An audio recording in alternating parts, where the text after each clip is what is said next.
예, 안녕하세요. 저는 과학문화운동하는 박문호입니다. 제가 사실 최근에 책을 한 권 읽었는데 그 책 내용이 주로 무의식에 관한 책이에요. 그래서 그 책 내용을 이해하는 그 기본 지식으로서 무의식을 알려면 먼저 의식을 알아야 되잖아요. 그래서 의식하고 무의식 기본 요 이야기를 하고 후반부에 그 책에 대한 좀 상세한 이야기를 말씀드리겠습니다. 여러분들 편도체가 감정, 공포한다는 것은 한 30년 동안 이야기해 왔습니다. 근데 중요한 것은 마우스가 지가 개나 고양이, 동물이 공포를 느낄 수 있느냐 이거예요. 이거 갖고 지금 브레인 과학에서 큰 논쟁이 붙었습니다. 이쪽은 30년간 이 대학급 학자가 뭐라 그러냐 하면 지가 공포를 느낄 수는 없다는 거예요. 그러면 지가 고양이 보면 꼬리 내리고 그냥 오줌도 찍 싸고 벌벌 떠는 거 보이잖아요. 그러면 이거 공포 느끼는 거 아니냐. 그 공포를 느낀다고 당신이 그렇게 생각한다는 거예요. 그럼 지가 저리 벌벌 떠는 건 뭐냐? 그거는 생존 회로가 작동하는 거다. 공포를 느낀다는 거는 경험하는 거잖아요. 오케이? 경험은 어쩌면 인간의 전념이라고 생각하시면 됩니다. 그래서 경험이란 말이 그만큼 무서운 말입니다. 우리가 지가 벌벌 떨고 오줌을 찍 싸고 두려워하는 걸 우리가 의인화해서 우리가 그렇게 느끼는 거지, 지는 오랫동안 수억 년 동안 진화되어 왔는 생존 회로가 자동으로 작동하고 있는 겁니다. 벌벌 떨고 움츠리고 있는 거예요. 이거는 적어도 6억 년 동안 5억 년 이상 진화되어 왔는 겁니다. 모든 동물이 천적을 만나면 얼어붙습니다. 강의 안 했던 사람이 무대에 딱 서면 어떻게 돼요? 뭐 할 말도 잘못 버벅거리잖아요. 그거 얼어붙는 거예요. 그거는 모든 동물이 갖고 있는 생존 반응 회로라고 합니다. 그래서 무의식 중에 가장 코어는 생존 반응 회로가 장착되어 있는 겁니다. 5억 년 동안 진화되어 왔는 거. 그런 걸 우리가 자꾸 우리가 하는 우리 브레인에 우리가 세상을 경험할 수 있는 인간이 그걸 우리식으로 보니까네 지가 고양이 앞에서 벌벌 두려움에 뜬다. 두려움을 느낄 거라고 우리가 착각하고 있는 거예요. 우리식으로 해석하는 거예요. 그걸 르주가 최근에 썼는 책에서는 그걸 상세하게 그걸 조심해야 된다. 느낄 수 있는 거는 어쩌면 인간밖에 없을 수도 있다. 자, 우리가 의식이 되려면, 시각이 의식이 되려면 기본입니다. 자, 망막에서 여기까지 가는데 얼마 걸리냐면 50ms 한답니다. 1차 시각 영역까지 가도 의식이 안 됩니다. 어마이 사이언스 기본입니다. 그 다음에 척도입으로 가갖고 이쪽까지 하척도입 오면 100ms 한다. 0.1초 돼야만이 우리가 내가 본 이미지가 사람인지 뭐 이런 게 다 구분합니다. 100분의 1, 아니, 그러니까 0.1초, 10분의 1초보다 짧은 순간은 의식이 안 됩니다. 그런데 어떤 이미지를 10분의 1초보다 더 빨리 보여주는데 흉악한 사진을 보여주면 우리는 의식적으로 두려움을 못 느끼는데 실제로 알고 보면 편도체는 우리보다 훨씬 빨리 반응을 해버립니다. 의식하기 전에. 그런 걸 뭐라 그러냐면요. 이게 굉장히 중요합니다. 그런 걸 몸이 먼저 알았다. 직감이라는 말 들어보셨죠? 몸이 먼저 아는 게 있으면 더 빠릅니다. 뭔지 설명을 할 수 없는데 저 사람 깨름직해. 뭔가 이상해. 머리가 쭈삣해. 뭔지 몰라. 근데 적각 오는 거예요. 그건 이제 바로 편도체에 빨리 처리하는 겁니다. 오이, 해마. 이제 여기서부터 이제 의식 쪽으로 가는 시작이 됩니다. 해마는 바로 사건 기억, 경험 기억. 요거는 여기서부터는 의식이 됩니다. 이거 좀 어렵습니다. 해마가 다 전체 의식이 되는 건 아니고 해마하고 DNA 피질하고 링크해갖고 우리가 이제 모든 기억을 추적하고 회상하고 다 하는데 그때는 다 의식이 됩니다. 자, 다시 말해서 지금 이 책에서 말하는 무의식이라는 게, 자, 마지막으로 해볼게요. 오이, 됐죠. 그 다음에 덮여 있는 겁니다. 자, 이 애니메이션이 진짜 마음에 드는 게 뭐냐면 요전까지는 90%가 무의식입니다. 됐죠? 그래서 지금 무의식이라는 책을 이해하려면 지금 제가 보여주는 이걸 다 기억해야 돼요. 무의식으로 다 처리가 되는데 마지막으로 DNA 피질이 덮였죠. 이 거대한 DNA 피질에 이어서 작용해서 뭘 한다? 바로 의식이 출현하고 바로 뭘 한다? 느낀다. 바로 뭘 한다? 세상을 경험한다. AI는 결코 할 수 없습니다. 왜냐하면 세상을 경험한다는 말은 슬픈 이야기를 읽으면 울어야 돼요. 슈퍼컴퓨터가 내일 폭우가 쏟아질 걸 예측을 한다면 슈퍼컴퓨터는 물에 젖어야 돼요. 이게 바로 크립스 고호라는 이 의식을 연구하는 그 사람이 항상 하는 이야기입니다. 슬픈 이야기를 읽고 눈물을 흘리는 것은 세계의 그 스토리에 내가 동참을 하는 거잖아요. 그러니까 바로 의식은 세계에 동참을 하는 과정입니다. 총알이 날아오면 맞으면 죽어야 되는 겁니다. 피가 튀고. 그게 세계를 경험하고 세계를 동참하는 세계고, 그러면 무의식은 뭐냐 하면 세계 속을 살아가게끔 하는 겁니다. 살아간다 해갖고 꼭 느끼는 거 아닙니다. 기계적으로 살아갈 수 있어요. 하나 몰라도 자동 인형처럼 살아갈 수 있어요. 바로 그게 목류병입니다. 심지어 살인까지 할 수 있어요. 교통법규 다 지키고 아무 문제 없이 다 살아갈 수 있어요. 그런데 문제가 마지막에 생겼죠. 의식이 개입 안 했더니 바로 내 중심으로 모든 걸 해석해버렸더니 짧게 내가 갖고 있는 문제, 스트레스를 해결하기 위해서 원인을 제거해버렸잖아요. 그게 바로 뭐냐면 세계 속에 동참을 할 수가 없다는 거예요. 예. 세계 속에 동참하고 세계를 경험한다는 문제는 어마어마한 이만한 피질이 필요해요. 세계를 동참하려면 먼저 세계를 감각해야 돼요. 지금까지 보여준 데는 세계를 감각하는 데는 없어요. 시각, 청각, 촉각, 세계를 감각해야 돼요. 우리 대뇌 피질의 뒤쪽 이만한 이 피질 전체가 세계를 감각하는 거예요. 시각, 청각, 촉각으로. 그거 세계상을 감각해서 내 앞쪽에 있는 이쪽에 운동을 만들어내는 쪽하고 링크를 하는 거예요. 그러면 좀비나 목류병 같은 거는 바로 세계를 감각할 수 없죠. 만약에 그 사람이 25km 운전을 하면서 바깥 경치를 보고 이거 뭐지 내가 왜 이렇게 하지? 라고 한순간만 생각했더라도 그 사건은 일어나지 않죠. 그래서 세계를 경험하려면 먼저 세계를 감각해야 돼요. 그래서 대뇌 피질이 이 거대한 대뇌 피질의 반이 바로 시각, 청각, 촉각을 통해 갖고 세계를 감각하는 거예요. 그 감각이 바로 기억으로 바뀌고 그 기억하고 바로 기억을 참조로 한 지각이 일어나고 지각과 감각과 기억과 이 상호작용 속에서 바로 주체의식이 생기고 그 주체의식 속에서 내가 세계 속을 항해하게 되는 거예요. 그때 내 세계는 가치로 물들어 있는 세계예요. 바로 조현병이 걸리면 세계상은 감각은 하는데 그 세계상의 가치가 평등해져 버리는 거예요. 그런데 우리는 내가 좋아하는 넥타이, 내가 좋아하는 음료수 다 정해져 있잖아요. 그러니까 바로 세계를 감각할 때 바로 내 주체하고 대상이 1:1 상호작용이 일어난다는 거예요. 그게 바로 세계를 경험하는 거예요. 자동 반응 좀비는 세계를 경험할 수 없고 세계를 효율적으로 살아갈 뿐이에요. 그래서 이 저자가 그래서 이 예일대 이분이 참 그 중요한 말을 했는데 무의식은 이야기를 만든다는 거예요. 근데 의식은 뭐냐 하면 이야기를 실현한다는 거예요. 이야기를 실체화한다는 거예요. 실현한다는 말이 뭐냐면 바로 그걸 작업 모드라 그래요. 익스큐티브 모드라는데 그게 바로 전전두엽이 작동을 해야 돼요. 그래서 이제 뒷부분에 제가 전전두엽 이야기를 할 건데 이 전전두엽하고 우리가 본 세계상이 결합해야 내 목적지를 향해서 세계하고 타협하면서 나가는 거예요. 아까 그 살인이 일어났던 사람은 세계하고 타협을 못한 거죠. 따라오셨나요? 타협을 못하니까 살인사건이 있고 자기 나머지 인생은 감옥에서 보내야 되는 거예요. 완전히 다른 이야기 되어버리는 거예요. 세계와 타협을 하면 나는 그 상황을 다르게 빠져나갈 수가 있는 거예요. 이야기를 만들 수는 있어요. 그게 무의식이 하는 이야기예요. 기가 막히게 이야기를 만들어요. 그리고 그 이야기를 자동 인형처럼 실행할 수도 있어요. 그러나 세계하고 타협은 못해요. 세계하고 타협한다는 말은 뭐냐면 세계 속에서 내가 경험을 하면 슬픈 이야기를 들으면 내가 울고 화가 나면 주먹이 나가야 되고 총알이 나오면 내가 피가 털리면 죽어야 돼요. 이게 세계 속에 동참하는 거예요. 소위 말해서 그 알고리즘은 지금 AI를 돌리는 알고리즘은 세계를 경험할 수 없어요. 세계를 경험한다면 슈퍼컴퓨터는 바로 일기예보, 폭우가 쏟아질 걸 예측하는 슈퍼컴퓨터는 폭우에 젖어야 돼요. 세상을 감각한 그 세상하고 나의 주체, 나의 목적의식하고 결합을 해야만이 세상을 타협할 수가 있는 거예요. 그래야 감옥에 안 가는 겁니다. 그러나 무의식은 세상을 경험할 수 없을 뿐더러 세상하고 타협을 못하기 때문에 내 중심으로 짧게 선정적으로 연결하니까 급하게 연결해요. 급하게 연결하기 때문에 또 뭘 못하면 출처를 묻지 않아요. 이게 이제 작화증입니다. 모든 이야기를 끌고 와갖고 내 중심으로 이야기를 전개해요. 작화증이. 자, 1부 마무리하면서 제가 그 이야기해 드리겠습니다. 이 무의식이라는 책을 이해하는데 가장 중요한 것은 무의식이 도대체 어디서 만들어지고 어떻게 되는가를 해부학적으로 먼저 이해하셔야 돼요. 얼마나 보세요. 얼마나 대단한가. 다시 한번 보여줄게요. 이게 전부 다 무의식입니다. 오마이 사이언스. 이게 다 무의식입니다.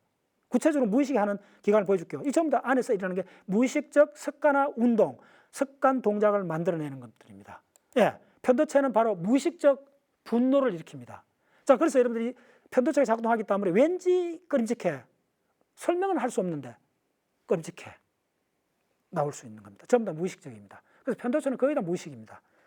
그 다음에 이제 해마 쪽쯤 오면 일화기역을 통해 갖고 대뇌 피질 이렇게 이 어마어마한 대뇌 피질하고 링크되면서 세계를 경험하고 느낄 수가 있게 되는 종이 행성지구에 출현하게 된 겁니다. 40억 년 생명의 진화에서 그리고 5억 년의 척추 동물의 진화의 마지막으로 우리 호모사피엔스가 세계를 경험할 수 있는 종이 출현한 겁니다. AI는 결코 우리보다 계산을 빨리 하고 더 논리적 추론은 잘해도 우리 말이나 우리들한테 사기를 쳐도 세상은 경험할 수 없습니다. 느낄 수는 없습니다. 브레인 해부학적 무의식을 의도 처리하는 걸 쭉 설명드렸고 이렇게 이제 덮이는 거예요. 이 덮이는 대뇌 피질이 의식을 처리한다. 럽하게 이렇게 생각하시면 돼요. 여기서 보면 이게 해마입니다. 오이 이렇게 요 안에 있죠. 해마는 이렇게 잘라내야 보이는 겁니다. 자, 지금부터 이거 조금 마이크로하게 시냅스에서 뭐가 일어나는가를 애니메이션인데, 자, 요게 시냅스 점막, 이게 시냅스 후막, 이온 채널 박혀 있죠. 자, 요 노란 게 오죠. 이게 액틴 포텐셜이요. 전화 펄스가 온다는 거예요. 신경세포막을 타고 아까 나트륨 들어갔잖아요. 나트륨하고 칼륨의 상호작용에서 100mV 정도의 전화 파동이 척척척척척 와요. 이쪽에 오는 거예요. 이 한쪽에서 온다는 걸 잘 보셔야 돼요. 자, 요거는 굉장히 중요하니까 오면, 자, 말단까지 왔죠. 자, 시냅스까지 와요. 자, 요거 보시면 요 소포들이 보이죠. 자, 요거 참 보셔야 돼요. 요거 있는 요거에 세로토닌, 도파민, 아세틸콜린이 들어있어요. 그런데 요 주머니가 터지는 걸 보세요. 터졌죠. 자, 그 터졌더니 요거 보시면 뭐가 있냐 하면 뭐 글루타메이트 쭉 케미칼이 나와요. 요거 이제 신경 전달 물질이라고 그래요. 나오면 요거 있는 요 채널에서 문을 열어줘야 요 나온 가루들이 이 안으로 들어가야 돼요. 요 과정을 보시면 들어가죠. 다시 한번 보시면 자, 이렇게 가루가 나왔고 들어갔죠. 들어갔는데 요 문은 아직 잠겨 있어요. 요게 바로 N메틸 디아스파라tate 채널이요. 왜 잠겨 있나 하면 코르크 마개처럼 딱 막고 있는 게 마그네슘이 막고 있어요. 그래서 마그네슘은 플러스 이가거든요. 그래서 이쪽에 지금 들어가는 게 보세요. 나트륨 플러스가 들어왔잖아요. 그럼 이 안에 나트륨 많이 들어오면 플러스끼리를 밀어낸다는 거 알죠? 그래서 요 마그네슘 요 병마개가 뿅 하고 터져나가요. 그러면 요 채널로 칼슘이 들어와요. 요 조금 어렵더라도 조금만 따라오세요. 요게 우리 브레인 작용의 가장 그 말단에서 일어나고 있는 기억을 만드는 바로 궁극의 고구입니다. 그래서 이쪽에 이제 뒤쪽에 이제 전압이 생겼죠. 왜 생겼나 하면 여기까지는 앞쪽에 생겼죠. 이걸 시냅스 점막, 시냅스 앞쪽에 있는 막. 자, 시냅스 후막에 단백질이 박혀 있는데 이건 아직 흥분하지 않았죠. 전압이 안 왔죠. 근데 보세요. 나트륨이 들어오니까 나트륨 플러스 해갖고 이쪽에 전압이 생겨요. 생겼죠. 뜨거워졌죠. 생겼는데 잘 보세요. 그런데도 아직 지금 마그네슘 요 병막에는 막혀 있죠. 근데 플러스가 점점 많아지면 뿅 하고 지금 마그네슘 병막이가 빠졌어요. 요거. 그랬더니 여기서 이제 드디어 목이 뚫혔죠. 그러니까 일로 뭐가 들어오냐면 잘 따라오셔야 돼요. 칼슘이 들어와요. 브레인의 마이크로한 지식 중에 탑이에요. 넘버원이에요. 요것만 이해하시면 여러분 전부 다 이온, 그러니까 원자 레벨에서 일어난 작용이라는 걸 아셔야 돼요. 그래서 요거에 박혀있는 이 단백질이, 이게 단백질들입니다. 요 두 가지 채널, 요 채널이 N메틸 디아스파라테 채널이고 요 채널이 암파 채널입니다. 요 두 채널이 요런 게 몇 개 박혔냐면요. 한 1000개 이상 박혔다 생각하면 돼요. 1마이크로 요 막에. 그래서 이 아들이 문이 열리면서 처음에 나트륨이 먼저 들어와갖고 나트륨이 안으로 들어오니까 플러스가 점점 많아지죠. 플러스가 어느 정도 많아지면 이 플러스 힘으로 요 초록색 N메틸 디아스파라테에 박혀있던 이 플러스 마그네슘 이온이 나트륨 이온의 플러스 힘에 의해서 되튕겨져요. 뿅 하고 포도주 병 마개가 터진다. 그러면 구멍이 생겼죠. 터널이 생겼죠. 그걸로 바로 이 시냅스 캡에 있던 바닷물 속에 녹아있던 칼슘이 쑥 들어와요. 이게 얼마나 중요하냐면 세계적으로 유명한 브레인 교과서가 있습니다. 그 브레인 교과서에 어떤 문장이 있냐면 그 시험에 그 책이 나와요. 만약 교수가 우리의 정신작용이 우리의 생각이 궁극적으로 칼슘에서 왔다고 하면 학생들은 어떻게 대답할 건가 책에 나와요. 정답은 우리의 생각은 칼슘에서 온 겁니다. 그래서 치매가 걸렸을 때 100개 정도 단백질 인터랙션을 설명해야 되는데 그 전부 다를 트리거하는 첫 단추가 늙어서 치매가 걸리는 걸 분자적으로 원자적으로 설명하면 칼슘 농도를 조절 못해서 치매에 걸린다 해도 됩니다.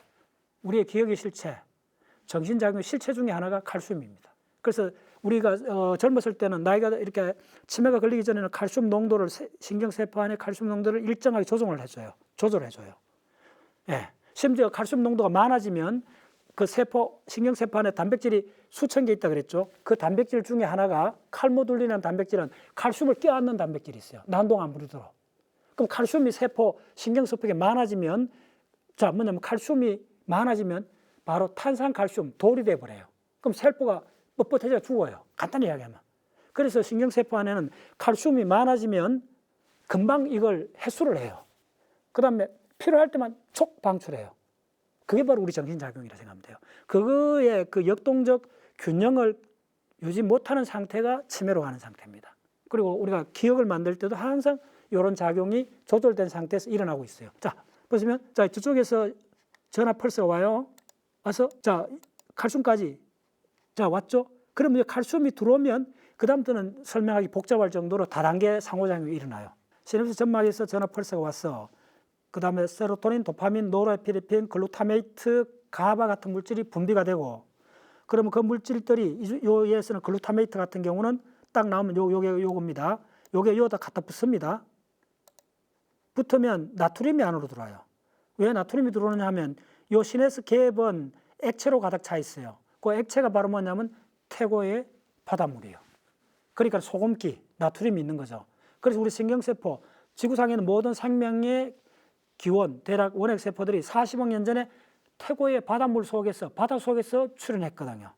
그 흔적이 우리 브레인에도 남아있다 생각하시면 돼요. 그 정도로 이게 뿌리 깊은 이야기예요. 그래서 나트륨이 안으로 들어오니까 그 나트륨이 플러스니까 시냅스 후막이 벌겋게 달아올라요. 플러스로. 그럼 플러스가 점점 많아지면 요 칼슘을 들어오고 있는 그 채널, 요 초록색 N메틸 디아스파라트 채널을 막고 있는 마그네슘을 밀어내야 돼요. 그 통로가 열려야 칼슘이 들어야 온갖 작용이 일어나는데 그걸 일으키기 위해서 나트륨이 많이 들어와야 돼요. 많이 들어오면 자 보세요. 이 흥분 작용이 요거 중요한데 뒤쪽으로 다시 작용이 올라가요. 자, 이런 말입니다.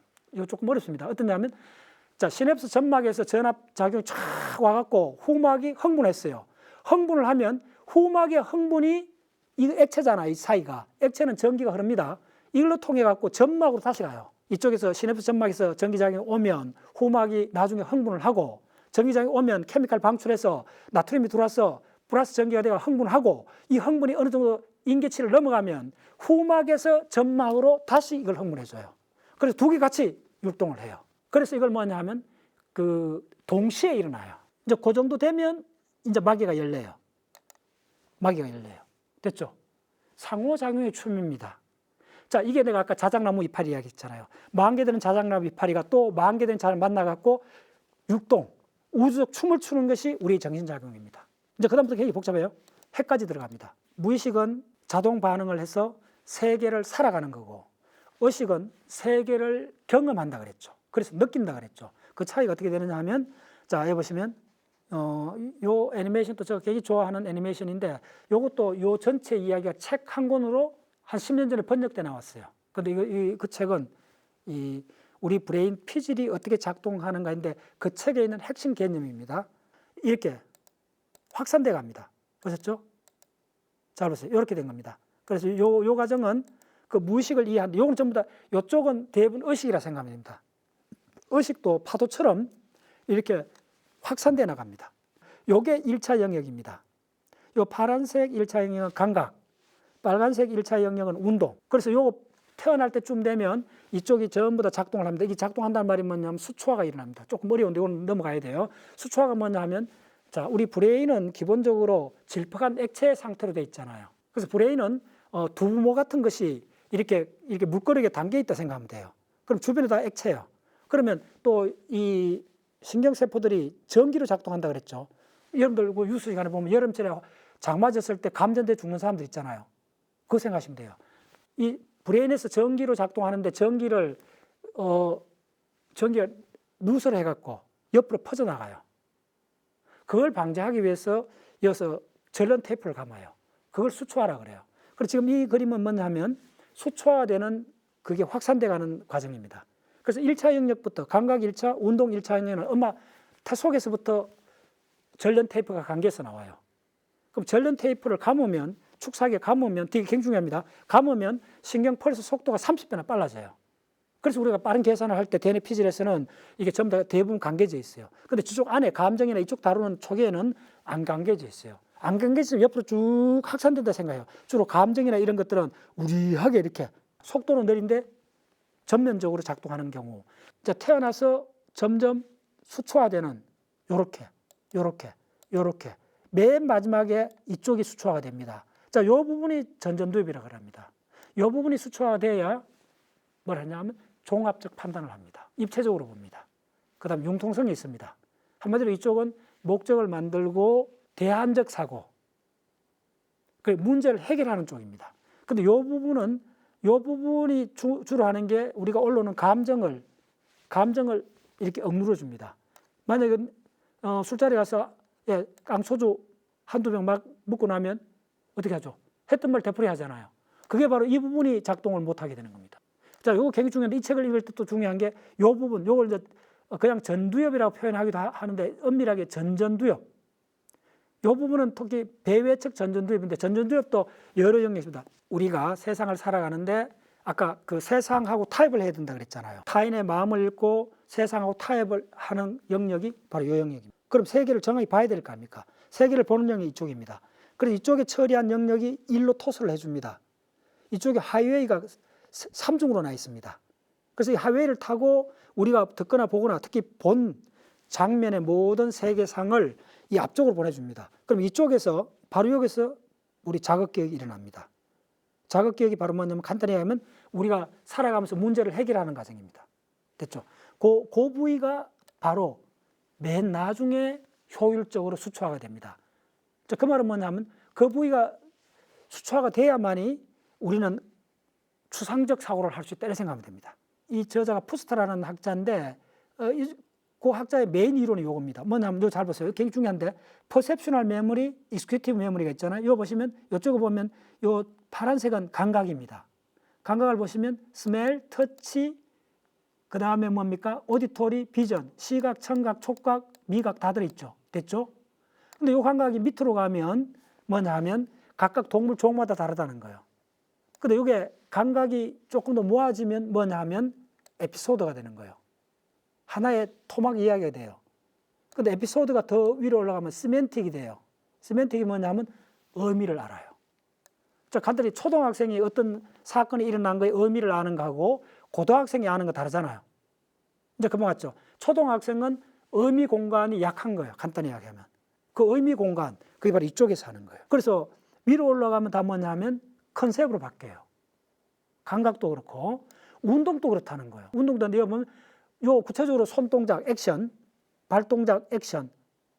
근데 위로 올라가면 뭐냐면 이게 바로 자 액션들이 액트죠. 그 다음 뭐냐면 프로그램이 돼요. 프로그램이 뭐예요? 내가 저 사람한테 악수를 할 때 손하기 힘을 어떻게 해야 되는가? 프로그램을 해야 되죠. 적절함을, 운동을 조절해야 돼요. 그 다음에 플랜, 계획을 잡아요. 오늘 점심에 햄버거를 먹을 건지 계획을 해야 돼요. 운동에 있어서. 마지막에는 다 뭐냐면 컨셉이라는 거예요. 뭐가? 운동도 마지막에 올라가면 컨셉이고 감각도 마지막에 올라가면 컨셉이라는 거예요. 자, 예를 들어 줄게요. 자, 우리나라 손흥민 선수 대단하잖아요. 그러면 박지성, 손흥민쯤 되는 축구 선수는 자, 필드에 월드컵에 나가 뛸 때 자, 운동을 하잖아요. 그 운동 출력을 내보내면서도 이게 컨셉까지 바뀌어야 되는 거예요. 컨셉으로 바뀐다는 게 뭐냐 하면 자기 동료 선수들의 위치 공간, 상대 수비 선수들의 위치 공간을 3차원 공간에서 개념화된 점으로 바꿔갖고 이 운동의 방향을 다 모니터링 해야 돼요. 그게 바로 컨셉, 공간에 대한 좌표 컨셉으로 내 상대수하고 우리 편의 모든 그 11명 되는 포인트를 다 찍어내야 돼요. 감각도 초기에는 구체적 감각이지만 위로 올라가면 하나의 스토리가 되고 그 다음에 그 하나의 스토리에 들어가 있는 의미, 시멘틱이 나오고 에피소드. 자, 어떻게 합니까? 여러분들 오늘 경험했던 거 이야기해보라면 그러니까 뭐 공부를 많이 한 사람, 안 한 사람은 주로 이야기하면 추상적 개념을 잘 못 쓰잖아요. 그러면 구체적 이야기밖에 안 해요. 이렇게 추상적 사고를 많이 안 하고 한 사람들은 말할 기회를 주면 자기가 경험한 것만 이야기해요. 경험한 거, 그 무용담 짧은 스토리만 이야기를 해요. 근데 만 대학 교수쯤 되는 사람들은 어떤 이야기를 하면 그걸 가급적 그 함축된 의미를 자꾸 이야기를 하라 그러죠. 그게 바로 우리의 그 감각에 있어서도 초기 단계는 스토리, 그걸 에피소딕이라 그래요. 그 해마에서요. 에피소딕, 자기 일어났던 그 잡담하는 이야기를 만들어내요. 그럼 뭐 잡담만 하면 뭐죠? 안 되죠.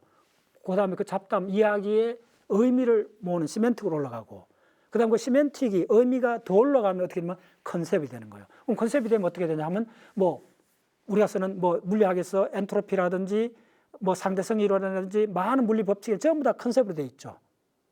자, 이게 참 중요한 개념이에요. 그래서 지금 이 다이어그램이, 이 애니메이션이 뭐냐 하면 초기 단계로 가면 감각이든 운동이든 다 구체적인 걸 한다는 거예요. 됐죠? 근데 위로 올라가면, 자, 감각에서는 바로 위로 올라갈수록 의미를 추구하게 돼요. 운동도 의미를 추구하게 돼요. 운동에서 의미를 추구한다는 게 뭐겠어요? 아주 내가 이번에 이겨야 되는 그 당위성을 자기가 스토리를 만들어낼 수가 있는 거예요. 자, 그래서 마지막에 감각이든 운동이든 우리 호모사피엔스의 브레인은 최고 위에 고차원적 이 하이라키를 점령하고 있는 것은 전부 다 컨셉이라는 거예요. 광고 기획하는 사람들이 항상 하는 말이 뭔지 알아요? 이런 말을 해요. 유명 그 카피라이트 있잖아요. 광고 그 문구 있잖아요. 이렇게 이야기해요. 유명한 광고 문구는 1%의 잉크와 99%의 싱크로 되어 있다 그러잖아요. 잉크는 1%고 싱크는 99%라는 거예요. 그 99% 싱크가 바로 뭐냐면 바로 컨셉의 공간에서 내가 하는 이 광고 상품을 딱 한마디로 이 특징을 모든 사람한테 환상을 심어줄 수 있도록 그 하나의 형용사로 바꿔놔야 돼요. 그게 바로 컨셉 공간이에요. 그래서 그 개념 컨셉의 공간을 장악을 하느냐 마느냐가 이 문화적 파라다임에서는 바로 핵심이에요. 운동에서도 그렇고 감각에서도 그렇다. 그게 바로 무슨 순서냐면 우리 브레인이 발달하는 수초화되는 순서가 바로 그렇게 돼 있다. 그걸 밝혀내는 이야기입니다. 자, 다시 한번 보세요. 그게 바로 태어나면서부터 생존하면 우리가 태어나면 어떻게 하죠? 처음에는 손도 못 펴잖아요. 딱 하고 그다음에 이렇게 그러니까 앉지도 못 하잖아요. 간단한 애들. 몸을 뒤틀기만 하잖아요. 그다음에 응거추춤 앉잖아요. 물건을 잡고 일어나잖아요.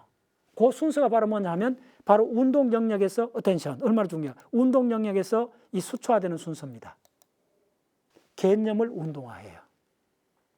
감각도 개념으로 바뀌어요. 그래서 어다르고 아다르다. 그게 가능해지는 거예요. 자, 여기서 하나를 요약하면 요거는 워낙 중요한 내용이라고 제가 썼는 책에 요거는 항상 인용해갖고 많은 예를 들어줘요. 우리 브레인은 감각하고 운동을 나눌 수 있는데 초기 단계는 개별적 사실에 매몰되는데 위로 올라가면 전부 다 개념으로 바뀐다. 감각이든 운동 개념으로 바뀐다. 자, 언어, 요 하나만 말씀드립니다. 짧게 말씀드리면 언어도 보면 요 보면 이쪽에 W는 베르니케 영역.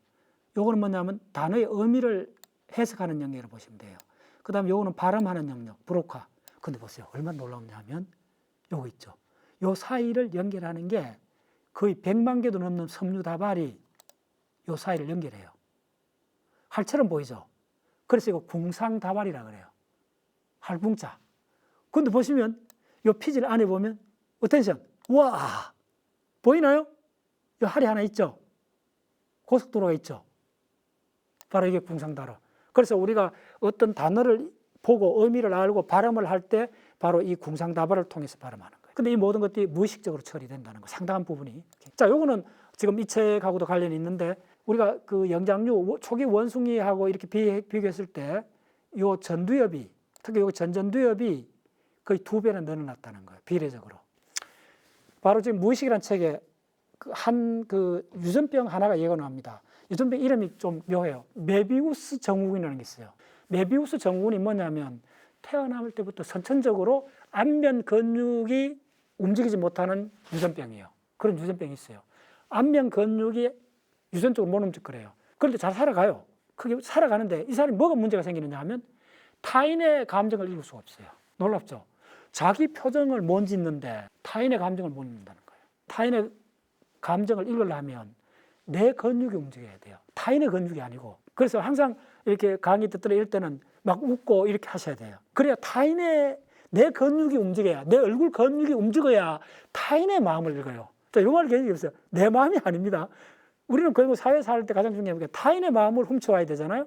타인의 마음을 훔쳐오는 방법이 타인의 얼굴이 움직이는 게 아니고 내 얼굴이 움직여야 돼요. 그럼 타인의 마음을 내가 알아요. 그게 왜 그러냐 하면 바로 거울 누론이라고 최근에 이제 굉장히 이야기를 많이 해요. 거울 누론 이론에 의해 갖고 타인이 미소를 지으면 내 브레인 안에서 있는 그 영역에 해당되는 신경세포가 흥분을 해요. 갓난 애들이 한 유치원 다니는 애들이 4-5명 모여 놀면 이유 없이 한 애가 울면 따로 우는 거 보셨죠? 바로 그겁니다. 애가 한 명이 울면 다른 애들이 슬퍼서 우는 게 아니고 우는 모습만 봐도 울어요. 왜 그러냐 하면 타인이 우는 얼굴 표정을 보면 내 브레인에서 그 슬픔에 대한 그 영역이 내가 슬픔을 느끼지 않아도 이어서 작동을 해버려요. 그래서 눈물이 그냥 나와버려요. 얼굴은 을의 꼴입니다. 얼굴은 가리면 안 돼요. 얼굴을 가릴 경우는 인류 사회에서는 대부분의 역사에서는 강도밖에 없어요. 강도만이 얼굴을 가려요. 서양에서는 코로나가 그렇게 범죄도 웬만해도 마스크를 안 쓰려고 그랬잖아요. 그거가 그 깊이 생각하셔야 돼요. 고대로 가면 고대나 최근까지도 얼굴을 가리는 경우는 강도밖에 없다는 거예요. 왜 그러냐면 이 얼굴 표정을 통해서 타인의 마음을 읽는 거예요. 그래서 이 얼굴의 진화라는 것은 결국은 얼굴 표정을 통해서 우리 감정이 얼마나 극대화되었는가를 이해하시면 돼요. 자, 우리가 목욕탕에 가면 우리 몸에 색깔이 몇 가지가 있어요. 한 가지밖에 없어요. 누르띵띵한 몸뚱아리 색깔밖에 없어요. 피부 색깔. 그런데 우리 얼굴에는 색깔이 보세요. 빨간 입술, 흰 눈동자, 하얀 이빨. 빨간색이 우리 몸에 드러난 거는 입술밖에 없습니다. 왜 이렇게 빨간색이 드러날까요? 바로 갓난애가 엄마의 붉은 입술에 그 컨트라스트 주목하게 하면서 엄마의 입술 표정을 무의식적으로 학습하는 거예요. 그래서 우리가 보컬, 언어가 시작되는 겁니다. 우리 좁은 손바닥만한 요 속에 색깔이 3개나 있어요. 하얀 색깔, 빨간 색깔, 검은 색깔, 노란 색깔 다 있어요. 우리 피부에 어떤 데도 그런 데 없어요. 컨트라스트, 색깔의 컨트라스트를 통해서 우리 얼굴 표정을 극대화시키는 거예요. 그게 바로 인간이 문화를 이루고 이 공동체 커뮤니케이션하는 근본적 뿌리이기 때문에 얼굴을 가린 경우는 인류 역사상 거의 없었어요. 그래서 저는 가까운 사람한테는 친한 사람한테 꼭 제발 머리창 내리지 말라고. 마음의 창을 닫아버리면 타인하고 어떻게 대화를 하느냐. 웬만하면 이마 보이고 눈동자 보이고 입술. 요 비례적으로 영장류에서 이 프리프론탈이 2배나 증가했다. 다른 번호 보세요. 다른 부위는 거의 줄어들거나 그 비슷해요. 비율적으로. 근데 이 앞쪽이 이렇게 붉어진 거는 바로 뭐냐면 목적지향성, 자각기억, 그다음 충동 억제. 저 충동을 누가 억제할 수 있어요? 깡패들은 충동 억제하기 어렵죠. 갓난애들 어렵죠.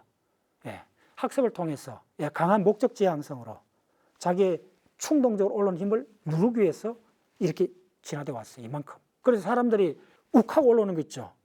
이게 약화돼서 그런 거예요. 이 앞쪽이. 그래서 우리 알코올 중독되면 먼저 훼손당하는 것이 이것입니다. 그리고 이거는 왜 중요하냐면 바로 꿈을 꿀 때 이 앞쪽 초록색 이게 작동하지 않습니다. 우리가 앞에 길게 예를 들어줬던 그 목류병 걸린 사람이 바로 바깥 세계를 참조 못했죠. 바로 그게 왜 그러냐면 꿈을 꾸는 동안은 바로 지금 우리 인간에서 가장 도드라진 앞이마 이 부분을 전전두엽이 작동하지 않습니다. 구체적으로 뭐냐면 이 부분이 낮 동안에 작동할 때는 이 부분하고 해마하고 연결돼 갖고 기억을 만드는데 이쪽에서 나오는 게 뭐냐면 세로토닌, 노르에피네프린이 나와서 우리는 어텐션을 하고 노르에피네프린이 나오면 어텐션을 해요.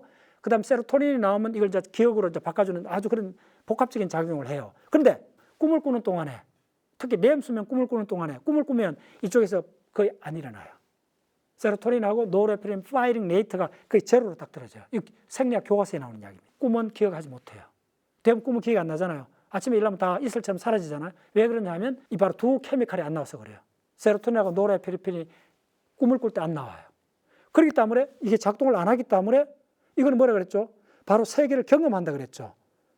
세계에 관여하는 거예요. 세계를 참조하는 거예요. 목류병 환자가 세계를 참조를 할 수가 없는 거예요. 오직 내 존재만, 내 중심으로 모든 이야기를 구성해내는 거예요. 근데 세계는 나와 타인으로 돼 있잖아요. 타인을 못 보는 거예요. 내 하나만 갖고 이야기를 구성하는 게 무의식이에요. 그러니까 살인까지 일어나는 거예요. 근데 조금만 이게 작동했더라면 지금 내가 뭐 하는 거지 물었겠죠. 말이 안 되잖아. 그 장인이 나를 싫어하는 사람도 아니고 나를 굉장히 아꼈던 장인인데 조금만 그 기억을 되돌려도 있을 수 없는 일이잖아요. 놀랍죠. 그게 바로 이게 하는 일입니다. 이게 원숭이부터 우리 인간까지 이 비율적으로 우리 이제 브레인이 몇 배 이상 커졌잖아요. 원숭이보다. 커졌는데 이 감각 영역 다 따져보면 그런 거는 뭐 비슷비슷하게 이렇게 돼 있는데 이거는 2배나 커졌다는 거예요. 바로 이게 뭐냐면 구체적으로 이쪽이 특히 요거는 요 앞쪽은 그 프론탈 폴이라 그래요. 뭐 최근에 제가 강의를 많이 하는데 이 프론탈 폴은 장기 목적을 정해요. 적어도 10년씩가는. 그런데 인생에 성공하려면 짧은 목적이 아니잖아요.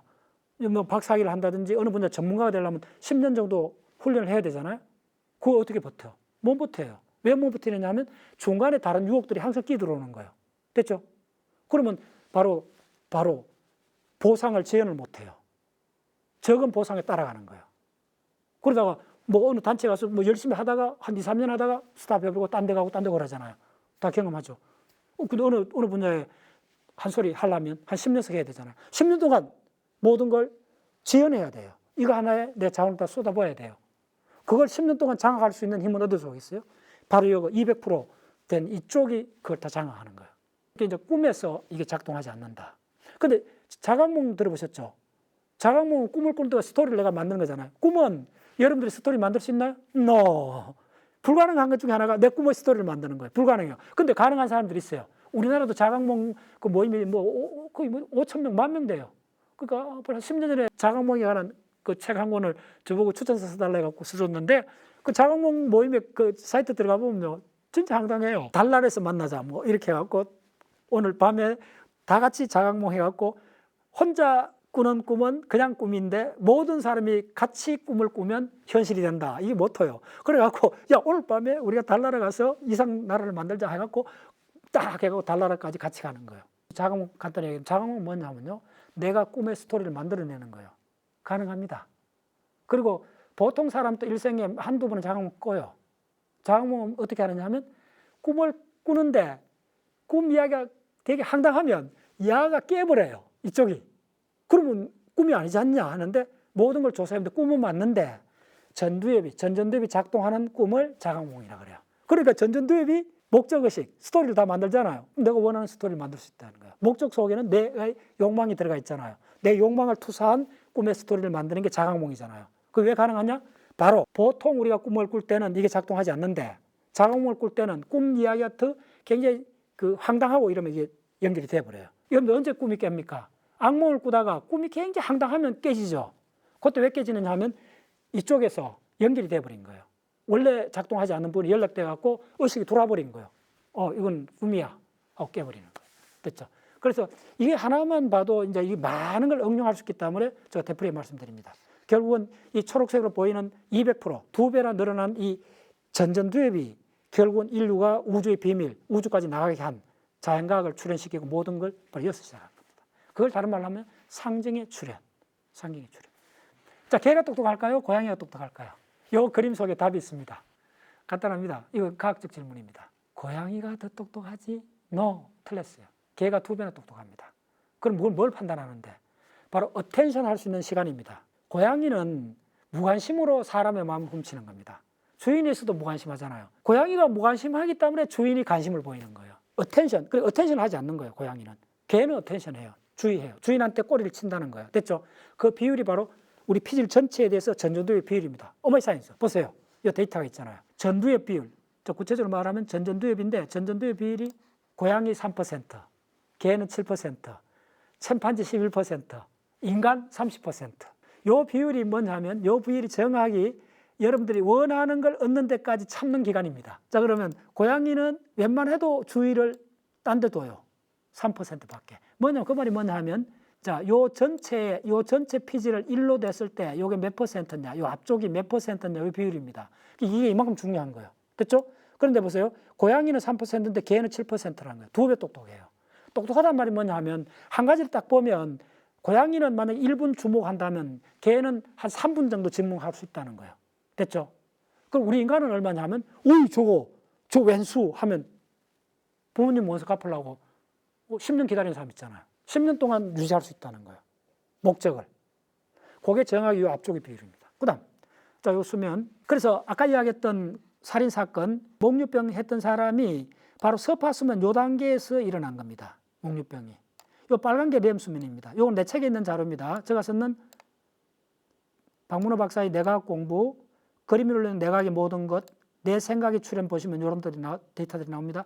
요거에 빨간 부분이 다 모으면 바로 90분입니다. 1시간 반이고, 예, 요 렘 수면이 꿈이, 여러분들 하룻밤에 꿈을 몇 가지 꾸는지 알아요? 기억은 한두 가지밖에 못 하죠. 기껏해 한 가지밖에 못 하죠. 하버드 대학의 알런 홉슨은 뭐라 그러냐면 대부분 사람이 하룻밤에 25가지 꿈을 꿉니다. 20가지 이상 꿈을 꿉니다. 자는 사람 깨어보면 딱 꿉니다. 자, 그게 렘 수면이고, 그래서 아까 얘기했잖아요. 이 서파 수면 요까지 들어가는 요 앞 단계가 거의 40분 이상 걸리잖아요. 잠들자마자 꾸는 꿈은 렘 수면의 꿈이 아닙니다. 서파 수면의 꿈입니다. 바로 그 목류병 환자가 서파 수면의 꿈을 꿈꾸는 상태에서 차 시동 걸어갖고 25km나 운전해 갔다는 거예요. 꿈을 꾸면서. 그게 바로 서파 수면에서 그 꿈이 일어났다는 거예요. 목류병은 요거는 렘 수면 단계가 아니라는 거예요. 서파 수면 단계라는 거예요. 근데 서파 수면인데 왜 운전을 할 수 있고 움직일 수 있느냐 하면 서파 수면 때는 몸의 근육이 작동을 해요. 렘 수면에는 근육이 작동하지 않아요. 왜냐하면 렘 수면 때는 척추에서 글리신이라는 호르몬이 나와갖고 바로 크러치를 풀어줘요. 바로 척추신경이 연결해야 손발이 움직일 거 아닙니까? 이걸 풀어줘요. 그러니까 하고 소리가 안 나오잖아요. 막 싸우는데도 주먹이 안 나가잖아요. 이미지는, 영상은 돌아가는데 운동이 안 일어나잖아요. 그래서 바로 근육이 이완되는 거예요. 근데 꿈을 꾸는데, 바로 렘 수면 꿈을 꾸는데 근육이 들어오는 수가 있어요. 이건 언제냐 하면, 최근에 이제 그런 사람 한 명 제가 만나봤어요. 뭐냐면, 이건 드물게 있습니다. 유전병인데, 낮에 갑자기 렘 수면이 쳐들어와요. 이걸 렘 어택이라 그래요. 그리고 결혼식 하는데, 내가 들은 이야기인데, 결혼식장에 신랑이 근엄하게 서 있다가 갑자기 푹 주저앉았다는 거예요. 그게 이제 뭐냐면, 그 김현병이라서 그 시상하부에 있는 핵에 그 유전적으로 조금 잘못된 사람들인데, 그렇게 되면 어떻게 되느냐 하면, 낮에 멀리 깨갖고 작동하죠. 근육이 작동하잖아요. 근데 수면이 딱 들어와버려요. 꿈이 들어와요. 꿈이 들어오면 근육이 스탑해버려요. 그러면 푹 주저앉아요. 그래서 꿈이라는 게 그런 쪽으로, 다시 말하면 우리가 밤에 꿈을 꿀 때는 근육이 마비되어 있다. 그래서 움직이지 않는다. 그러니까 꿈 내용이 아무리 험악해도 실제로 우리가 행동을 안 하니까 안전한 거예요. 그런데 서파 수면은 꿈은 왜 위험하냐 하면, 왜 목류병이 서파 수면만 있느냐 하면, 이제 이해됐죠? 근육이 움직여요. 근데 근육이 있는데 꿈 드라마가 근육하고 연결되면 자동차 타고 운전하는 거예요. 따라하시죠? 이게 목류병입니다. 잠을 자는 동안에 요거는 서파 수면 단계는 델타파가 나와요. 그 다음에 서파 수면 2단계부터는 슬리퍼 스핀들이라는 대략 한 10Hz 정도의 오실레이션이 생겨요. 자, 다시 이제 좀 머리 식히면서, 자, 이게 우리 신경세포입니다. 아름답죠? 자, 보세요. 아름답지 않은가? 저 점 보이죠? 예. 문어 빨판처럼 보이죠? 저게 10,000개나 된다는 거예요. 예. 저게 바로 스파인입니다. 요 보면 이 사람이, 자, 아텐션. 요 손을 보세요. 이 사람이 합지점에 손이 붙어 나온 거예요. 그래, 이 사람이 이제 어른이 되고 나서 이걸 수술해갖고 손가락 하나를 분리시킨 거예요. 근데 이제 이 손가락이 붙었을 때 브레인을 찍은 거예요. 제가 손가락 움직이는 1차 운동 영역하고 이런 걸 조사해 봤더니, 자, 손가락이 이렇게 대충 이 4개가 붙어 있다면 이거하고 요거 간장하는 게 이제 가장 약지, 간장하는 영역하고 다 했더니 결국은 뭐냐 하면, 잘 보세요. 요것만 이해하시면 돼요. 이거 굉장히 중요한 거예요. 요게 수술을 하거나 요 읽어보면 요게 뭐 한 달도 아니요. 그 사이에 무슨 이야기냐 하면, 요 손가락을 움직이는, 붙었을 때 손가락을 움직이는 건 정교하지 않죠. 그러니까 요걸 하는 영역이 요만하다면, 수술해가 자유롭게 해서 이거 움직이죠. 피아노 치듯이 움직이잖아요. 그러면 이거 정교하게 운동을 해줘야 되잖아. 이 운동량이 내린 영역이 이만큼 커진 거예요. 이게 한 달 내로 커질 수 있습니다. 자, 요거에 요렇게 요 영역을 차지했는데 이게 이만큼 뚝 떨어져가 있잖아요. 이만큼 분리돼 갖고 커진 영역으로 돼 있다. 한 달 내로 우리 손가락을 수술을 하고 나면 이걸 처리하는 피질 영역이 늘어난다. 이건 뭐냐 하면 해마입니다.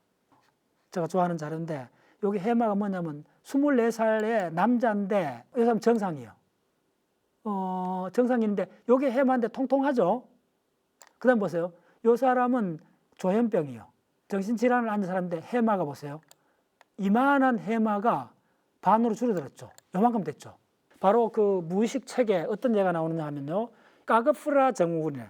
까프그라 증후군이 뭐냐 하면, 보통 사람이 아니고 내하고 가장 가까운 사람이, 와이프나 엄마나 애인, 뭐 아들, 이런 사람들이 매일 만나는 사람이 그 사람이 아니라는 거예요. 그걸 철떡같이 그러면서 부인을 해요. 그 사람 아니라고. 뭐가 돌아갔고, 나쁜 뭐가 돌아갔고 그 사람 흉내를 내고 있다는 거예요. 그 지금 무의식 그 책에 그 레퍼런스를 달아갖고 뭐라고 이야기하느냐 하면, 해마하고 편도 이쪽이 거의 한 30% 줄어들었다는 게 나와요. 쪼그러들어요. 이거 지금 이거 보이죠? 이게 이 조현병 있는 사람이 이거 보세요. 반으로 줄어들었잖아, 해마가. 지금 또 여러분들 그 치매에 걸린 걸 측정할 수 있습니다. MRI로 찍으면 해마의 부피를 재할 수 있습니다. 해마의 부피가 얼마 줄어들었는가 보면 조현병 진단합니다. 예, 대학병원에서 지금 합니다. 그래서 해마의 크기가 굉장히 중요한데 해마가 저렇게 확 줄어들면 뭐 정신병도 일어나는데 정신병 안 일어나도 지금 매일 만나는 사람이 그 사람이 아니라는 거예요. 얼굴은 맞는데 황당하죠. 자, 그럼 그런 사람을 브레인을 찍어보면 해마하고 편도가 확 줄어들어 있다는 거예요. 그 말은 무슨 말인지 한번 생각해보세요. 해마하고 편도가 브레인 모동에서 연결되어 있잖아요. 굉장히 연결되어 있습니다. 근데 이게 줄어들니까 연결이 줄어들겠죠. 그럼 이 연결이 대충 뭐겠어요? 바로 그 사람의 이미지하고 그 사람의 감정이잖아요. 애인하고 자기 뭐 부모들은 그 수십 년 살아오면서 감정이 어마어마하게 연결이 되어 있잖아요. 그게 확 줄어들다 생각해 보세요. 아니, 저게 우리 엄마가 맞긴 한데 엄마라고 느낌이 안 생기는 거예요. 오마이 사이언스. 느낌이 안 생기는 거예요. 몸부림을 쳐도 얼굴은 엄마인데 엄마는 느낌이 안 생기는 거예요. 느낌을 만드는 데는 어마어마한 신경 상호작용이 일어나야 됩니다. 이미지를 만드는 것보다 느낌을 만드는 게 더 다층적이에요. 그러니까 줄어드는데 얼굴은 엄마가 맞는데, 왜냐면 얼굴 만드는 건 이쪽에 하척도입이거든요. 이쪽은 괜찮아요. 이쪽은 괜찮은데 바로 해마하고 편도가 줄어드니까 어떻게 되느냐면 해마하고 편도하고 브레인이 어마어마하게 연결됩니다. 그쪽 연결이 상당히 줄어든다 생각하면 엄마의 느낌이 안 일어나는 거예요. 다시 그 말을 하면 느낌 영역하고 이미지가 분리됐다 그래요. 궁극적으로 내가 아까 의식, 그 경험이 중요하다 그랬죠. 경험은 말 그대로 피 튀기는 거예요. 맞으면 아픈 거예요. 비가 오면 젖는 거예요. 슬프면 우는 거예요. 총알이 들어오면 죽는 거예요. 이게 바로 우리가 사는 우주입니다. 우리 브레인 내에도 그런 자동으로 돌아가는 그 세계는 이야기를 만들고 세상을 살아가게끔 하는데 세상을 경험할 수는 없다는 거예요. 세상을 경험하는 게 가장 중요한 게 느낀다는 거예요. 엄마의 얼굴은 맞는데 엄마의 느낌이 안 생길 때 그 황당함을 우리 브레인이 극복하기 위해서 이야기를 지어낸다는 거예요. 어떤 유령 같은 존재가 들어와서 엄마 역할을 하고 있다고 우리 브레인이 해석해 버리는 거예요. 우리 몸의 일부가 또 내가 죽었다고 주장하는 정신병이 있어요. 혹시 그 들어보셨어요? 예, 코타르 증후군. 이제 조금 사회에 알려지기 시작했어요. 너무 극단적인 예라 갖고 야 진짜 그게 뭐 그 말이 진짜라고 우리가 보통 사람은 자 의심이 들 정도로 믿을 수 없는 일이에요. 이거는 뭐냐면 내가 죽었다는 그런 유사한 증후군 중에 내 몸의 일부가 내 거가 아니라는 거예요. 그럼 그 사람이 보통 때 정신병이냐? 아니야. 정상적인 사람이야. 건실한 직장인이야. 근데 뭐라 그러냐 하면 내 팔이 내 거가 아니라는 거야. 그럼 뭐 당신 거 아니라도 그냥 덜렁덜렁 달고 사야지 뭐 이러면 되잖아요. 그게 그렇게 간단한 문제가 아니라는 거예요. 감정, 경험이. 이게 내 거가 아닌데 내한테 붙어 있는 걸 이쪽에서 느낌으로 용납을 못 하는 거예요. 그래서 그 책 제목은 기억 안 나는데 1년 전에 했습니다. 그래서 그 사람이 실화입니다. 그 사람이 어떻게 했냐면 그 사람이 자기 팔을 절단하는 수술을 하는 전체 과정을 채광문을 쓴 겁니다.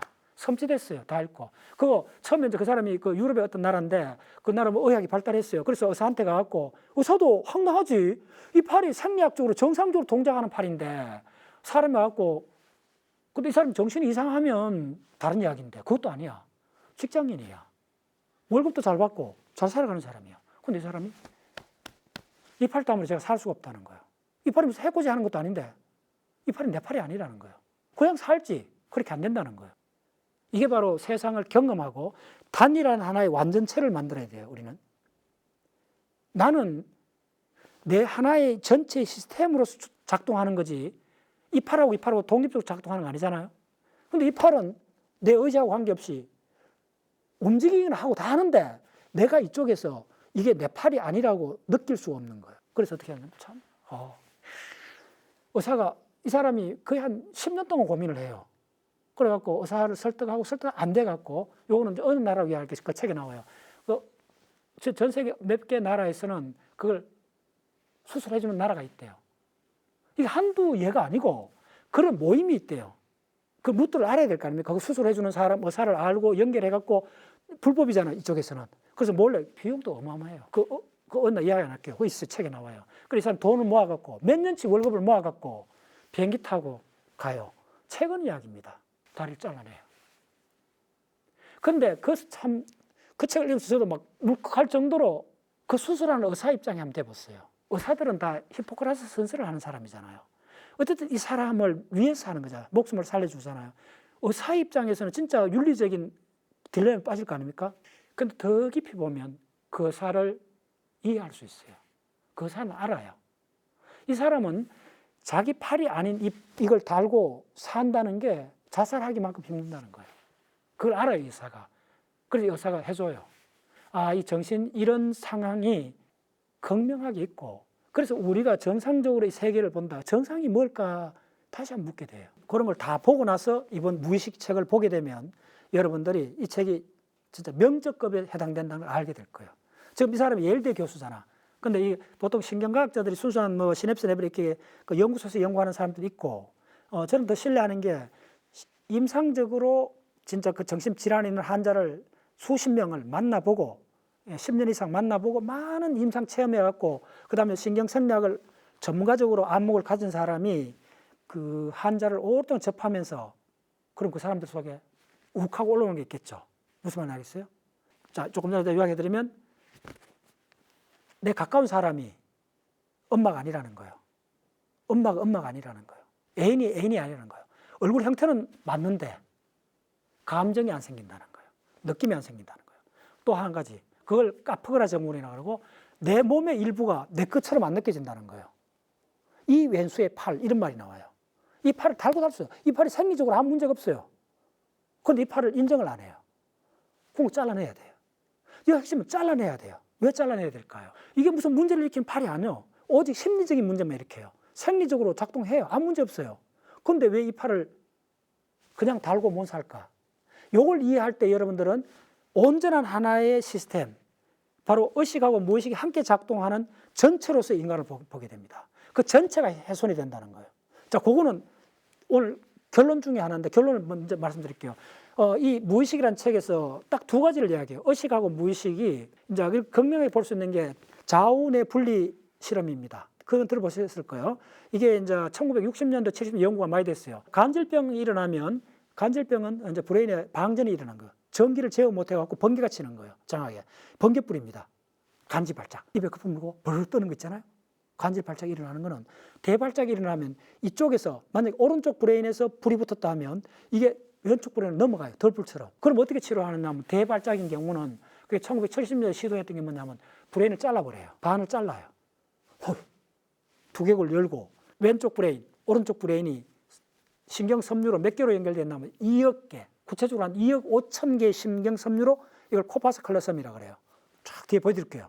이렇게 연결되어 있는데 그걸 쫙 잘라요. 그러면 브레인이 이렇게 연결됐다가 덜렁덜렁 좌뇌 우뇌 덜렁덜렁 독립적으로 움직여요. 그럼 보통 좌뇌 우뇌, 그래서 그 후에 이제 이거 분리해갖고 이걸 조사해갖고 노벨상을 받아요.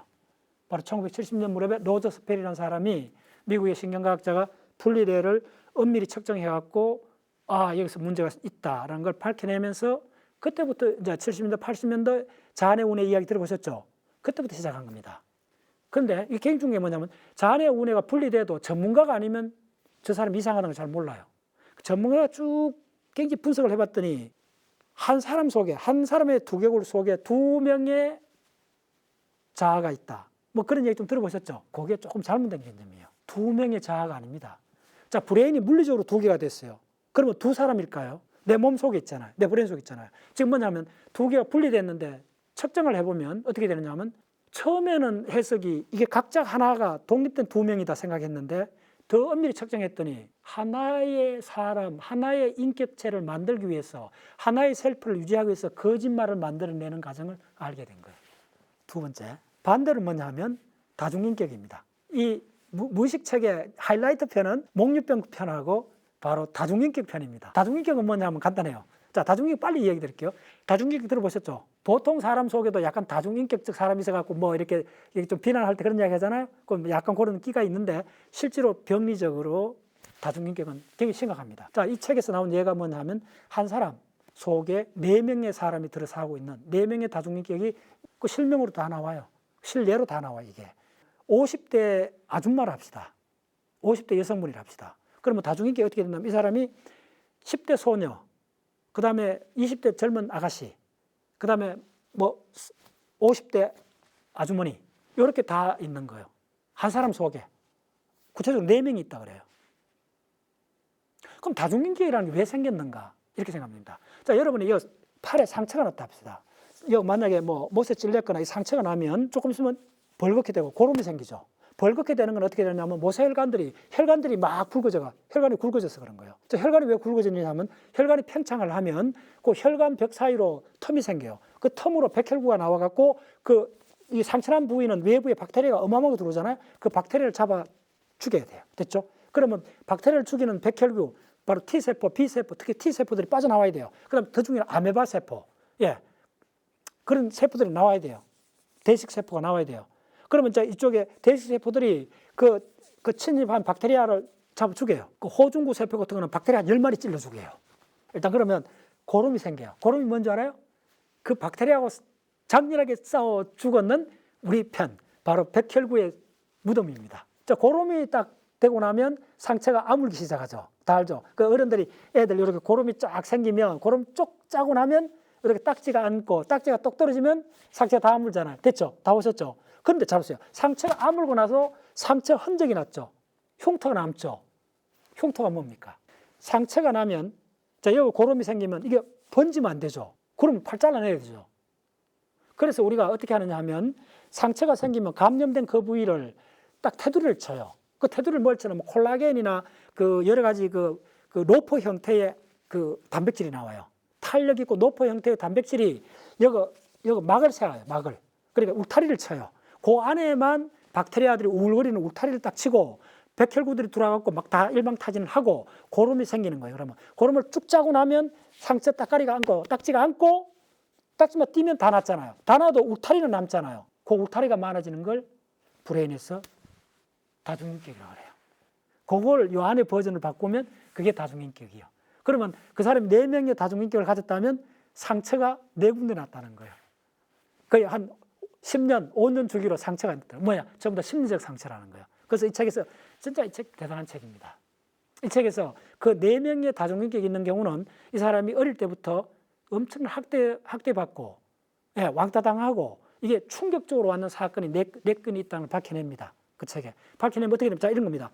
바로 다중인격은 바로 오마이샤이였어. 아까 그 코타루 정군이 왜 팔을 잘랐어요? 심리적으로 야를 놔두면 우리 전체가 하나의 단일체로 존재하지 못한다는 거예요. 이걸 잘라내야 하나의 인격체, 하나의 분리되지 않는 실체로 세상을 경험하는 자아가 작동한다는 거예요. 고름이 번지면 팔을 잘라내야 돼요. 마찬가지로 이쪽에 내가 어마어마하게 스트레스를 받은 영역이 있잖아요. 정서적으로. 그러면 그 영역을 테두리를 쳐야 돼요. 왜냐하면 다른 부위, 연결된 다른 부위를 보호해야 되잖아요. 바로 그 메커니즘이라는 거예요. 그래서 그 상처의 흔적마다 이 테두리가 쳐 있다는 거예요. 그러면 디스커넥트가 되죠. 바로 정상 부위하고 내가 어마어마하게 각인된 상처 입은 부위를 분리시키는 과정에서 거의 한 4, 50년 동안에 4군데가 생겼다는 거예요. 자, 그러면 어떻게 되느냐 하면 한 사람이잖아. 사람은 한 사람인데 4개에 분리됐는데 그러면 이 다중인격이 4명의 다중인격이 한꺼번에 등장하는 것이 아니고 1년은 A라는 10대 소녀로 살 수가 있고 다음에는 40대 아줌마로 살 수 있고 따라오셨나요? 이런 상태라는 거예요. 그럼 어떻게 되느냐면 그렇게 다중으로 된 그거는 그거에 해당되는 기억만 액세스를 한다는 거예요. 접근한다는 거예요. 하나의 공화국, 분리된 공화국을 만든다는 거예요. 자, 그러면 이게 무슨 말이냐면 바로 다른 쪽으로 확산돼 갖고 브레인 전체가 스트레스의 그 고름이 번지는 걸 방지하기 위해서 분리를 시켰다는 거예요. 그래서 국부정 셀프가 작동하도록, 그래서 4개의 셀프가 작동하도록. 근데 4개의 셀프가 한꺼번에 작동 안 하고 순차적으로 작동하니까 하나 색에서는 완결하죠. 다시 완결성을 다시 보셔야 돼요. 자기 스스로 살려고 오염된, 감염된 그 부위를 스트레스 받아갖고 그 부위를 다른 부위하고 격리시키는 과정에서 하나하나의 독립된 자아가 출현한다는 거예요. 그래서 다중인격이 나올 수 있다는 거예요. 그러면 이 독립된 다중인격을 옮겨주는데 이어서 이 신뢰로 들었던 이 50대 여성분이 지금 뭐냐면 장인이에요. 안 보이는 사람이요. 그런데 이 사람이 10대 때 눈이 보였어요. 눈이 그렇게 썩 좋지는 않은데 10대 때 안경을 끼고 충분히 살아갈 수 있는 10대였어요. 할 거 아닙니까? 이 사람은 과거가 다 있으니까. 됐죠? 그런데 이 사람이 지금 50대예요. 그래서 이 사람을 10대로 옮기면 10대 쪽 다중인격을 옮기면 눈이 10분 만에 눈이 좋아져 갖고 안경만 쓰면 바깥으로 나갈 수 있다는 거예요. 지금 명인인데 가장 이 책의 하이라이트 충격은 바로 이겁니다. 이 저자도 이 신뢰를 믿을 수 없을 정도로 몇 번 강조합니다. 자기도 좀 믿기지 않는 정도로. 근데 실제 레퍼런스도 합니다. 이거 하나 얘만 여러분들 정확히 이해해도 브레인이라는 게 무슨 말이냐면 눈이 보이고 안 보이기는 생리적인 문제잖아요. 생리적 문제는 갑자기 바뀌지 않잖아요. 10분 만에 바뀔 수가 없잖아요. 예를 들면 50대 된 장인이 눈이 안 보이는 사람이 이 사람 실제로 눈이 안 보이는 사람이에요. 근데 10대 자아로 돌아가면 지금 50살문 자기가 10대 자아로 돌아가면 10대 멀티 다중인격 중에 10대로 돌아가면 10대 시력으로 다시 돌아간다는 거예요. 그럼 이건 뭘 의미하느냐 하면 궁극적으로 심지어 생리적인 문제조차도 이쪽 브레인이 스위칭을 하면 몇 시간 내로 그때 기능을 그대로 다시 회복할 수 있다는 이야기예요. 읽어도 믿기 어려운, 근데 레퍼런스를 달고 믿을 만한 학자가 본인도 놀라워하면서 이렇게 기술을 해놓은 거 봤을 때 이 책은 좀 알려줘야 되겠다. 그러면 다중인격을 수지를 어떻게 했는가? 수지를 하는 가장 좋은 방법이 뭔가? 바로 이 체면이에요. 자, 체면은 조금 조심해야 돼요. 저도 체면은 그렇게 석 빨리 공부를 하고 싶은 마음이 안 생겼어요. 체면은 여러분 잠재의식 이야기 들어보셨죠? 잠재의식은 굉장히 많이 알려졌어요. 만약에 영화 광고에 우리가 모르는 순간에 짧은 광고를 집어넣으면 뭐 코카콜라 많이 사 먹고 이런 이야기 들어보셨죠? 그 잠재의식은 우리가 생각하는 것보다 가장이 많이 됐어요. 우리가 생각할 만큼 그리 강한 영향을 끼치지 않는데 체면은 의외로 지금 브레인 과학에 쑥 들어와 있습니다. 이 책에서 체면에 대해서 굉장히 상세히 뒤에 설명을 합니다. 다중인격자를 한쪽 인격에서 다른 인격으로 스위칭할 때 체면이 굉장히 효과적이라는 거예요. 그래서 그 외상후 증후군이나 이 아주 마음의 스트레스 상처를 치료하는 방법 중에 지금 체면이 상당히 과학적으로 들어와 있습니다. 그럼 체면은 왜 어떻게 작동하느냐 하면 하나도 신기한 현상이 아니고 체면에 잘 걸리는 사람이 있고 안 걸리는 사람이 있어요. 첫 번째. 그럼 체면은 이런 겁니다. 체면은 좀 물리적으로 이야기하면 여러분들 간호사 선생이 어린애들 히프에 엉덩이에 주사 놓을 때 어떻게 합니까? 애들이 초등학생 막 두려워하고 앙앙 울잖아요. 주사 놓을 때 딱 있으면. 그러면 그 간호사들이 이렇게 해요. 히프를 탁 치고 탁 찔러요. 이게 체면입니다. 촉각의 체면이라고 생각하시면 돼요. 자, 그럼 어떻게 돼요? 자, 애는 히프를 딱 내놓고 막 마사지 하잖아. 마사지 탁 치면 그거에 모든 감각이 집중돼 있죠. 그때 침을 딱 찌르는 거예요. 그러면 침에 집중할 수 없죠. 주사에 집중 못 하죠. 그래서 그게 바로 체면을 그런 식으로 이해하면 돼요. 체면은 뭐냐 하면 공개적으로 한 수십 명이 관객에서 봐요. 빨리 이렇게. 오케이. 보는데 체면을 어떻게 하느냐 하면 체면 수사가 있잖아요. 체면 수사가 그 올라온 사람한테 이 무대에 이 공중에 매 한 마리가 있습니다. 이야기하는 거예요. 체면 하기 위해서 올라온 사람 입장이 돼 봐야 돼요. 오면 이 사람은 왜 올라왔어요? 체면술사 그 지시를 따르기 위해서 올라왔잖아요. 그 단계부터 봐야 돼요. 그런데 매 한 마리가 이 무대를 날아다닌다 하면 찾을 거 아닙니까? 이 순간에 그 사람이 다른 생각할 수 있을까요? 할 수 없죠. 따라섰나요? 그게 무슨 말이냐면 그 순간을 다른 생각할 수 없다는 게 바로 아까 목류병 운전하는 사람이 다른 생각할 수 없었죠. 자동으로 장인지까지 가는 것밖에 없었잖아요. 다른 생각 못하는 거하고 메커니즘이 거의 같아요. 바로 뭐냐 하면 바로 이 앞쪽, 이 브레인이 작동을 안 시킨다는 거예요. 바로 체면술사가 이야기하는 대로 따라간다는 거예요. 집중을 하게 되죠. 집중을 하는 동안에 내가 다른 걸 볼 수 없다는 거예요. 그런데 이거 황당하잖아요. 없잖아요. 없으면 더 찾죠. 체면술사의 이 전전두엽이 내 전전두엽 역할을 해버렸다 생각하시면 돼요. 여기 나쁘게 할 때를 가스라이팅이라고 그래요. 체면술사는 치료용으로 쓰잖아요. 치료하기 때문에 나쁜 일이 아니잖아요. 그래서 이제 과학적으로 굉장히 스트레스, 어릴 때 상처, 마음의 상처 할 때 체면이 어느 정도 작동을 해요. 그 원리가 뭐냐 하면 체면술사 말을 딴지 걸지 않고 따라가 보면 된다는 거예요. 체면에 잘 안 걸리는 사람은, 저 같은 사람은 왜 그 말이 안 돼 하고 팍 빠져나가 버린 거예요. 빠져나갈 때 내 거가 작동해 버리는 거예요. 그럼 체면술사가 집중을 유도하는 거예요. 딱 하나입니다. 몇 가지. 집중을 유도하는 거예요. 다른 어떤 생각도 못하게 그것만 따라오게 하는 거예요. 그걸 몇 단계로 나눠갖고 따라오는데 계속 안 보이니까 찾잖아요. 찾는데 부드럽게 유도를 해내는 거예요. 그것만 따라오게 하는 거예요. 따라오게 하면서 슬쩍 당신 윗도리를 벗어갖고 한번 휘둘러 봐라고 이야기를 하는 거예요. 그러면 날아가는 매를 잡을 수 있을 거라고 이야기해 주는 거예요. 그러면 우리가 이게 작동하면, 전전이 작동하면 그게 저 청중들이 수십 명 보는데 내가 웃돌이 어떻게 붙어? 말도 안 돼 하고 한마디 하고 늘어오잖아요. 근데 체면에 걸리는 사람은 다른 생각할 수 없어요. 웃돌이를 벗으라 하니까 내가 벗는 거예요. 따라오셨나요? 뭐가 없어요? 내가 내 스스로 세상을 경험하고 판단하는 이게 작동을 안 하고 있잖아요. 왜 안 할까요? 목적 한 가지 집중하기 때문에 그래요. 다른 예를 들을까요? 그 유튜브 보면 자주 나옵니다. 이거 흔한 이야기인데 두 팀이 까마노 하우스를 두 팀이 농구를 해요. 농구 몇 번 주고받는데 그 사이를 고릴라 복장을 한 고릴라 탈을 쓴 사람이 지나가도 모르잖아요. 이게 체면입니다. 뻔하게 당해요. 자, 우리가 간중이 보면 안 당해요. 간중은 보면 저거 고릴라가 지나가는데 저 운동선수 모르는 거예요. 운동선수 옆으로 지나가요. 지나가는데 몰라요. 왜 그럴까요? 그게 바로 체면이에요. 뭐냐면 미리 문제를 주는 거예요. 농구공이 몇 번 패스했는가를 카운트해보라고 질문을 준 거예요. 됐죠? 그러면 그 모든 두 팀이 그 체면을 당하고 있는 거죠. 그 사람들이. 내 농구공이 지금 우리 팀 몇 번 받았는가 카운트해야 되잖아요. 그럼 딴 데 의식을 줄 수가 없죠. 그럼 바로 앞에 고릴라 복장을 한 사람이 지나가도 의식하지 못해요. 체면은 원래 딱 이거 하나입니다. 엄밀한 과학입니다. 어떤 측면에서. 바로 주의 집중을 통해 갖고 한 가지를 집중하니까 바깥 세계를 못 보게, 바깥 세계를 참조 못하게 하면 바로 체면술사가 하는 말대로 옷을 벗을 수가 있는 거예요. 마찬가지로 한 가지 자아에서 다른 자아로 그렇게 이동시키는 거예요.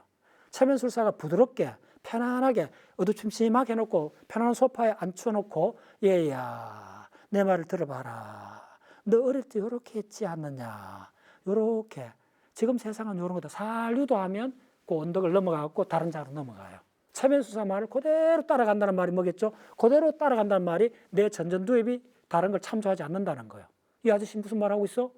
따로 묻지 않는다는 거예요. 바로 몽유병처럼. 원리 같죠? 그러면 다시 나왔어. 왜 브레인은 다중인격 같은 이 황당한 걸 만들어냈고 분리 내에서는 하나로 만들기 위해서 거짓말을 지어내는가? 바로 자아 때문에 그렇습니다. 바로 다중인격은 상처받은 자아를 피하기 위해서 다른 자아를 만들어낸 거고 다른 자아로 옮겨간 거고 분리내는 브레인이 물리적으로 두 개 됐지만은 하나의 자아를 유지하기 위해서 거짓말을 만들어내는 거예요. 그러면 뒤집으면 이 모든 이야기는 우리는 하나의 자아가 필요하다는 거예요. 오마이사이사. 분리내에서는 다중인격에서는 상처받지 않는 하나의 자아가 필요하기 때문에 분리를 했던 거예요. 두 개의 브레인이 된 경우는 하나로 통합하기 위해서 거짓말을 만들어냈던 거예요. 다 무엇 때문에? 하나의 완성된 완전한 하나의 자아가 필요하다는 거예요. Why? 왜? 세상을 경험하기 위해서 온전한 자아가 필요하다는 거예요.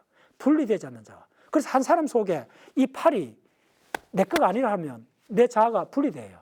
이걸 어떻게 할 거냐? 이걸 잘라내기 전에는 하나의 온전한 자아가 되지 않아요. 온전한 자아가 왜 필요할까요? 자아가 두 개면 내 경험이 두 개잖아요. 이건 있을 수 없는 일이죠. 내가 자연 환경에서 살아간다는 말은 목적이 하나예요. 먹이가 하나잖아요. 두 마리 토끼 추적을 못 하잖아요. 그래서 경험은 두 개 있을 수 없어요. 말이 안 되지. 경험은 온전하게 하나여야 돼요. 그 경험을 온전하게 하나인 경험을 마승꼴로 마주하고 있는 것이 하나의 온전한 자아예요. 그게 바로 의식의 세계예요. 그래서 자아는 매 순간 만들어지는 거예요. 자, 자아라는 거는 우리 브레인에서 시각만 해도 30개가 넘는 영역이 작동을 해야 돼요. 그중에 만약 MT 영역이라는 게 있습니다. 그거는 움직임만 디텍트해요. 그 영역이 고장이 난 사람은 움직임을 못 느껴요. 커피 잔에 커피가 넘쳐 흘러도 흘러가는 움직임을 못 봐요. 그 다음에 본다는 것도 30가지 영역이 합동으로 타이밍 맞춰갖고 만들어내서 하나의 이미지를 만들어내는 거예요. 그럼 자아는 시각만 있나요? 보거나 듣거나 냄새 맡아야 되고 그 다음에 생각해야 되죠. 그 다음에 느껴야 되죠.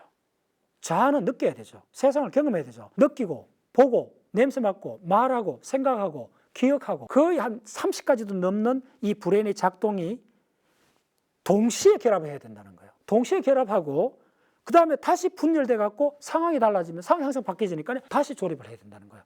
분열됐다 조립할 때 느슨하게 조립할 때 그 느슨한 틈으로 주술사에 바로 체면술사의 목소리가 들어올 수 있다는 거예요. 그래서 단일한 온전한 하나의 자아를 유지하는 것이 바로 의식이 하는 이야기라는 거예요. 온전한 하나의 자아는 세상을 경험하고 세상을 살아가는 게 아닙니다. 누구나 다 살아가요. 개미도 살아가고 바퀴벌레도 살아가고 로봇도 세상을 살아가요. 인공지능도 세상을 살아갈 뿐이지 세상을 경험하지 못해요. 바로 몽유병 환자들은 세상을 살아가는 거예요. 그냥 20km 이상을 운전할 수 있어요. 그냥 세상을 살아가는 거예요. 그런데 세상은 경험하는 거는 단일한 온전한 자아가 있어야 돼요.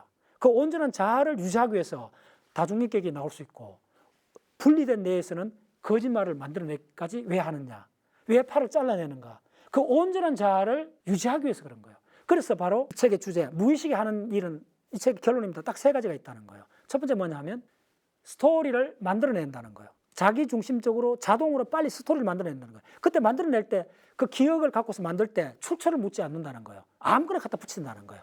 두 번째는 뭐냐면 자동적 자아를 만들어지면 그다음 그 자아를 보호해야 돼요. 그 보호하는 과정에서 다중인격이 나오고 바로 작가성이 나오고 분리내 이야기가 나오는 거예요. 그다음에 자아를 보호하고 마지막에는 자아를 유지해야 돼요.